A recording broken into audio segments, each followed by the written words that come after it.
Une minute de flow, top chrono.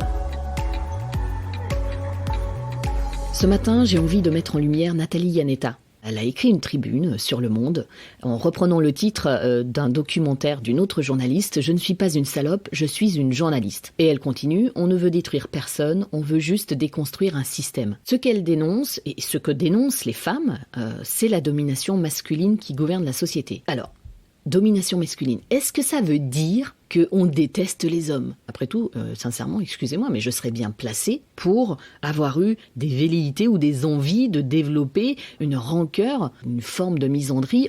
Absolument pas. Jamais. Jamais de la vie. Et donc, Nathalie Iannetta, dans cette tribune, se pose la question, est-il possible de s'arrêter 2 minutes et d'accepter de faire un examen de conscience? Qu'avons-nous soulevé? Qu'est-ce qui a été entendu?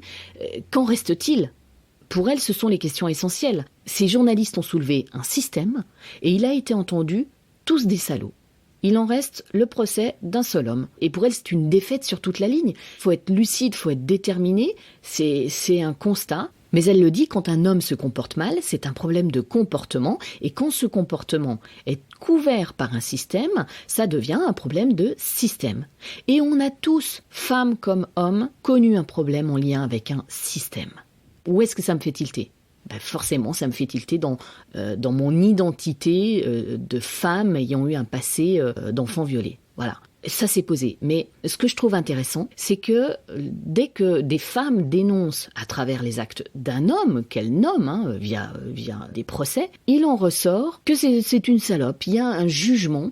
Et je trouve ça complètement hallucinant. J'aimerais qu'il y ait beaucoup plus d'hommes qui prennent la parole aussi sur ce qu'ils voient, certes, mais aussi en tant qu'hommes qui ont eu affaire à d'autres hommes et qui ont été violentés et qui n'en sont pas moins virils.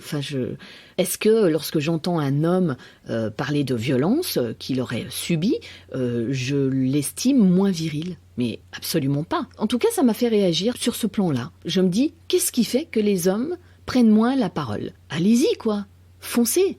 Il est temps de décider. Est-ce que moi je me victimise? Non. Donc un homme n'a pas à se victimiser, à se sentir réduit si il se met à parler. Il y aura toujours des intérêts en jeu. Cherchez à ce que ces intérêts servent aussi aux autres, parce que vous avez forcément quelqu'un, quelqu'une concernée autour de vous. C'est juste que vous ne le savez pas, ou que vous n'avez jamais voulu l'entendre. Allez, bougez-vous. Une minute de flow, top chrono.